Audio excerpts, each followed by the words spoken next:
Hey guys, this is Cupcake and it is my great pleasure to be back with you again. I do apologise I didn't put in a video last month. I've actually been away in England seeing my family and I've just got back home. Now this tutorial is going to be devoted entirely to landers. Now, as I'm sure many of you have figured out, dropships are actually quite tricky to engineer and tune, and they take a long time to build. So the question is, why bother? Well, to answer that question, this is me trying to land a regular lander. Now, I'm not flying like this for dramatic effect, this is me genuinely trying to land this rocket. Now, as you can see, I'm having some difficulties with the controls. This is because it's quite difficult to gauge which way the vessel is actually pointing. Well, I can tell the up and down part okay, that's pretty obvious, but it's difficult to tell which is the front part, which is the back part of the vessel, and so I'm really struggling to, to orient myself, shall we say. This lack of control was the reason I first started creating dropships in KSP, as I found the VTOL control system just so much more intuitive. Now in this tutorial we are going to be looking at the benefits of VTOL landers as we fly one to the Mun. Now I say we because I'm hoping you guys will download the craft and follow the steps in this tutorial. Now before we start, I do highly recommend investing in a joystick. My personal pick, which I've been using for some time, is the Thrustmaster T16000M. So let's just take a moment to get to know our trusty steed, which is going to take us safely to the Mun and back. This is a new design of mine, it's called the Matador, and in my humble opinion it's the best VTOL lander that I've ever made. It's tough, versatile, only has 29 parts and it's just a real pleasure to fly. It also has a total of 7 attachment points, one of which is placed right on the centre of mass. With drop tanks, the standard model puts out 5,500 meters per second of delta V, which is more than enough to get you to the dual system from low curb in orbit. Now the Matador comes in 3 different varieties.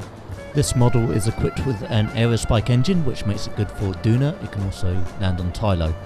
The version we're going to be using is the standard model which comes with the LV909. In addition to this, there's also a Poodle powered T or tug model which can be used for pushing very heavy loads around while also acting as a lander.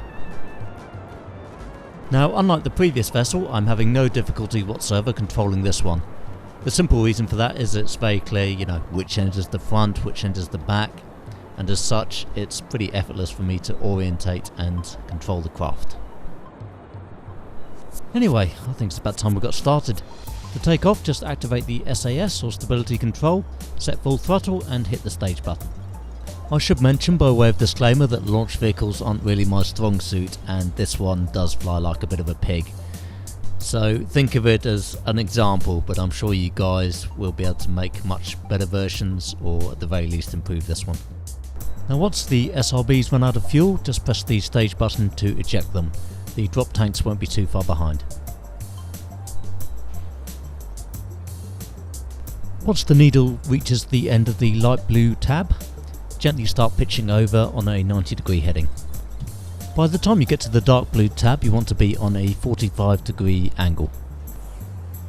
Once the speed reaches 250 meters per second, you'll also want to throttle back to 2/3. This is the most dangerous part of the ascent, so you want to be very gentle with the controls. I'm just using the orbital information tab from MechJeb, as this means I won't have to swap over to the map view during the ascent. As we get into the upper atmosphere, we can set full throttle and slowly pitch down to build up our apoapsis. We're aiming for 80-kilometer orbit. For anyone that's struggling, there's absolutely no shame in using MechJeb for this part of the mission because, as I said, it's really not an easy vessel to fly. We're almost at our target of 80 kilometers, so in a few moments I'm just going to cut the throttle and then we can just cruise to our apoapsis.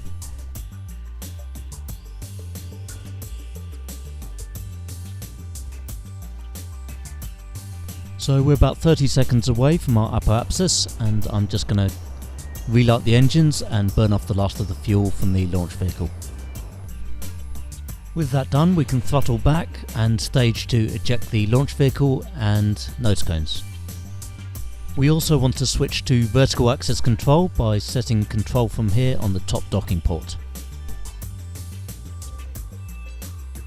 30 seconds out from the apoapsis, we're just going to burn prograde and round out our orbit.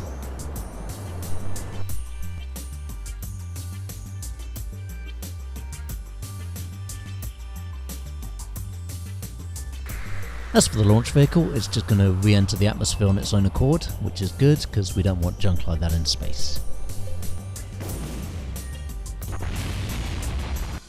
Now that we're in a stable orbit, we can burn prograde and send ourselves off to the Mun.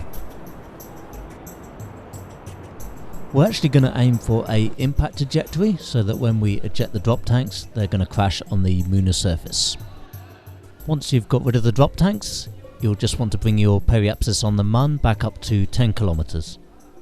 You may want to reduce the thrust of the engine, as this will make small maneuvers like this a lot easier.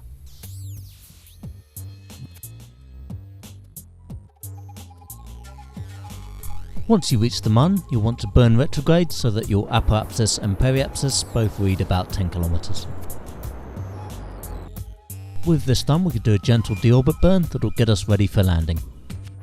As I'm coming in for landing, I've just set full throttle and I'm just adjusting the pitch to keep the descent rate about 10 meters per second. In my experience, when things go wrong on landing, it's generally because the descent rate is too high. This will also be an opportune moment to just deploy the landing gear and double check that everything's ready. Now, a descent rate of 10 meters per second isn't set in stone by any means.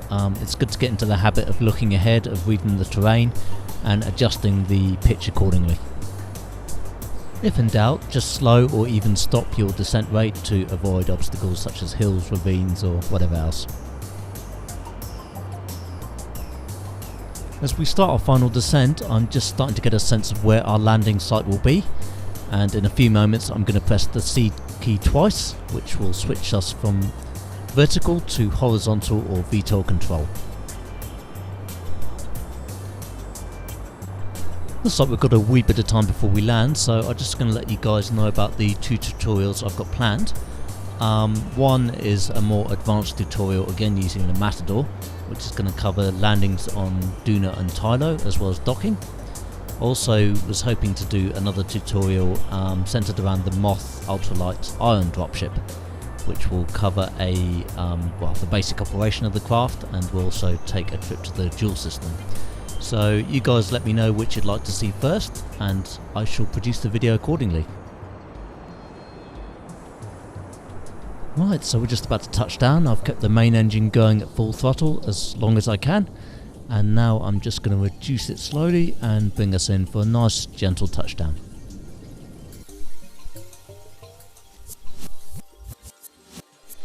So there we are. That wasn't too tricky, was it? Now you'll still have heaps and heaps of Delta V left over, so this will be a good time to just take the ship up and just explore around the surface. With most landers, you pretty much land and that's it, you stay in one place. Whereas this model in particular, it's got fantastic endurance, and if you want to take the time to look around and just really explore the surface in detail, then this is the ship for you. Now before we leave the Mun, I just want to show you guys a neat little trick that this craft can do. By pressing 0, you can actually fold in the front landing gear, and this will let you land on ridiculously steep terrain. The Mark II tanks that make up the fuselage also have very high crash tolerances, so as you can see here, you don't have to be terribly gentle. I've also increased the braking torque on the rear wheels just to give better performance on terrain such as this. Once you're ready to leave the Mun, just set the control to the top docking port, as this will make the ascent a lot easier. Now the closer you can pitch down towards the horizon, the more efficient your ascent will be. Obviously you'll want to pitch up to avoid rocks or trees or whatever else. As before, you can just coast to your apoapsis, and we're going to aim to put ourselves into a stable 10 km by 10 km orbit. At this point you'll probably still have quite a lot of fuel left over, so we may as well throw in a trip to Minmus because, well, why not? If you do find yourself crashing on the Mun a lot, then perhaps Minmus could be a better place to start this mission. Although it is quite awkward to get to in relation to the Mun, it's got very low gravity and is a very easy place to land. Just like the Mun, we're going to aim for a stable 10 by 10 kilometer orbit.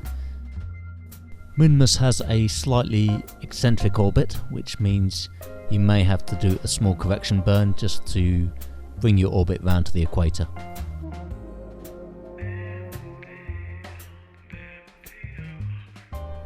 What I was hoping to show you guys here was actually a high-speed rolling landing, but as you can see it's not quite going to plan and I'm running out of leg, so instead we're just going to have to do it the old-fashioned way.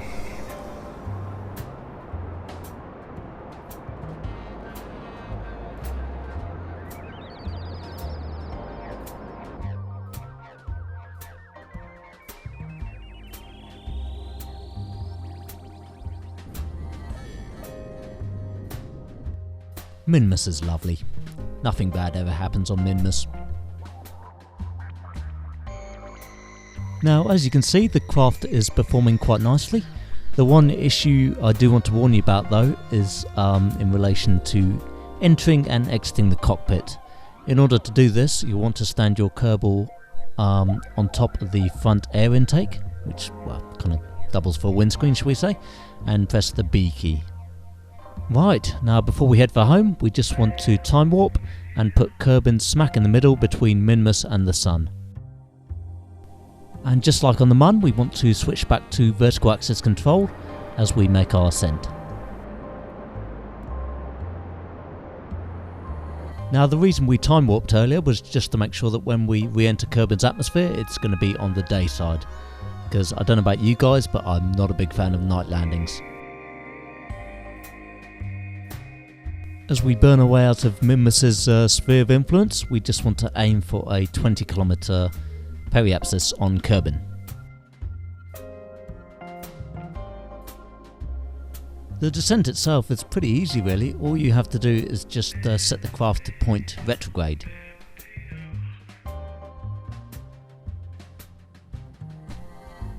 The things you really don't want to lose during re-entry are the parachutes, so this method will protect them from the worst of the heat.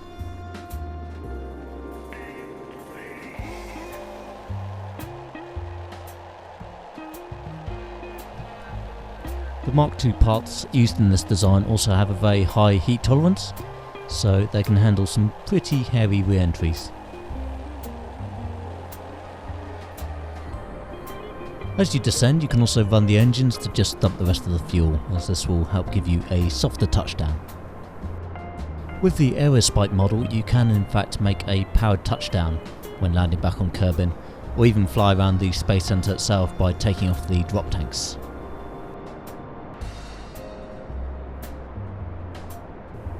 At 10,000 meters, we can hit the stage button to deploy our parachutes.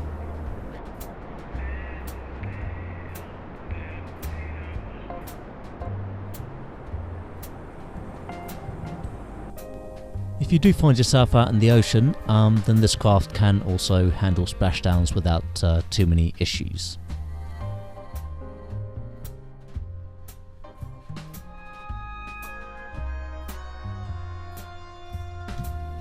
So there we are folks, back safe and sound. I hope you enjoyed this video, and I really hope you enjoy the craft. Now that I'm back again, you can look forward to seeing videos on the usual monthly basis. So as I said before, just let me know in the comments which tutorial video you'd like to see next. The choices are a more advanced tutorial with the Matador, or we can take out the Moth ultralight iron dropship. Let me know. I suppose this is as good a time as any to just say a big thank you to everyone for your continued support, and I'd also like to extend a warm welcome to all the new subscribers that have joined the channel.